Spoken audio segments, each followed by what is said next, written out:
Canada's retaliatory measures, a looming economic showdown with the U.S. The United States, despite being one of the largest economies in the world, remains deeply reliant on imports across several critical sectors.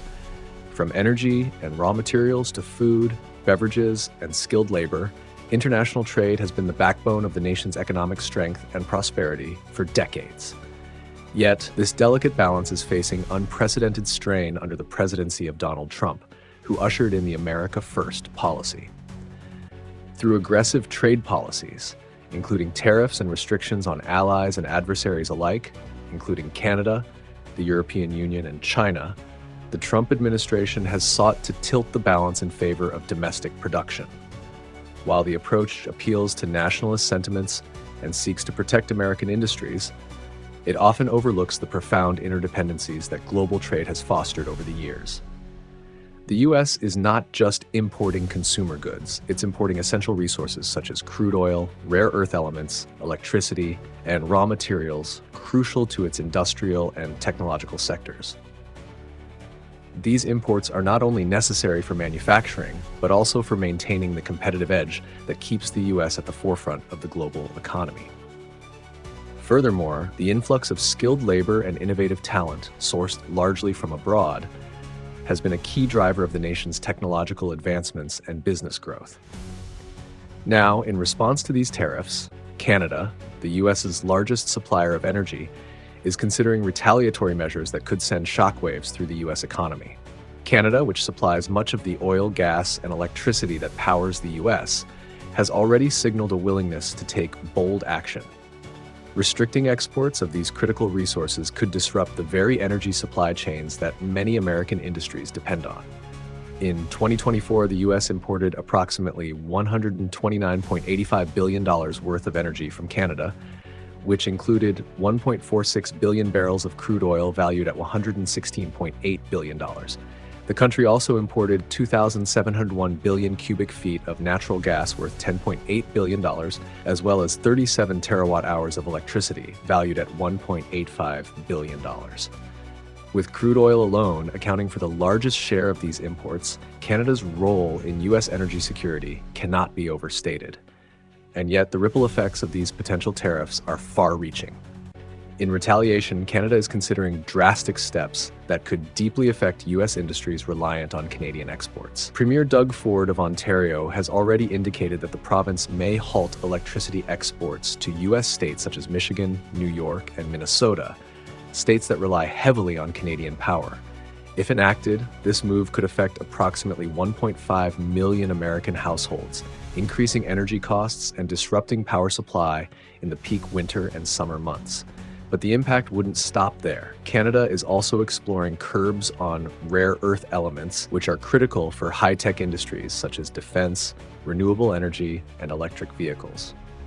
In 2024 alone, the U.S. imported millions of dollars worth of cobalt, nickel, and lithium from Canada, minerals that are indispensable in the production of batteries for electric vehicles.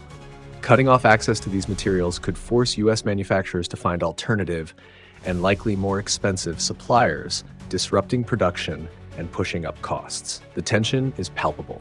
Canada, no stranger to trade disputes with the U.S., is prepared to respond forcefully. Following the 2018 tariff battle, Canada imposed retaliatory tariffs worth 16.6 billion CAD, $12.66 billion US dollars on U.S. goods. Now, the Canadian government has signaled that they will use a targeted approach, selecting specific industries to maximize economic pressure while trying to minimize the harm to Canadian industries. Among the targeted goods, steel and aluminum, which have long been contentious points in U.S.-Canada trade relations, are high on the list. Agricultural products such as pork, apples, and dairy, critical to the U.S. economy in certain states, are also under consideration for tariffs.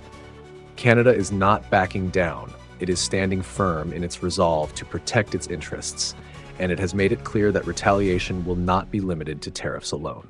Another significant measure on the table is the potential banning of American-made alcohol from Ontario's Liquor Control Board, LCBO, shelves. This could directly hit U.S. distilleries and breweries, as American whiskey exports to Canada reached over $154 million in 2022.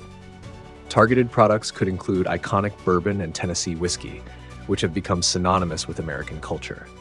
Craft beers from U.S. breweries, which have gained a strong following in Canada, could also be impacted, sending shockwaves through American breweries. On top of this, Canada is considering cutting U.S. companies out of bidding for Canadian government contracts, a strategy designed to bolster Canadian businesses.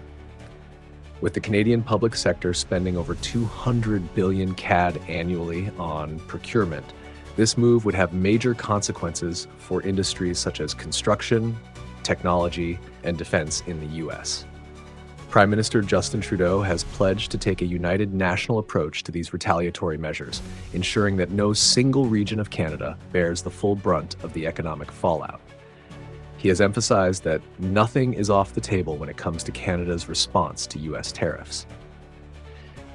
Whether it's leveraging the power of Canadian resources or using government contracts to support domestic industries, Canada is showing it's willing to make tough choices in the face of U.S. trade policies.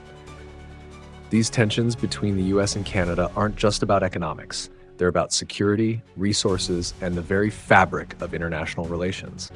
The U.S. may be the largest economy in the world, but it is undeniably tied to the success and stability of its trading partners. Canada, as a key supplier of energy and critical materials, is in a unique position to assert its influence. As we approach the possible implementation of these retaliatory measures, the question arises, how far will both nations go in this escalating trade war? And what will be the long-term consequences for the industries, households, and governments involved? This is a story that's far from over, and one that will continue to shape the economic landscape for years to come. Thank you for watching this video. Your support holds immense value for us.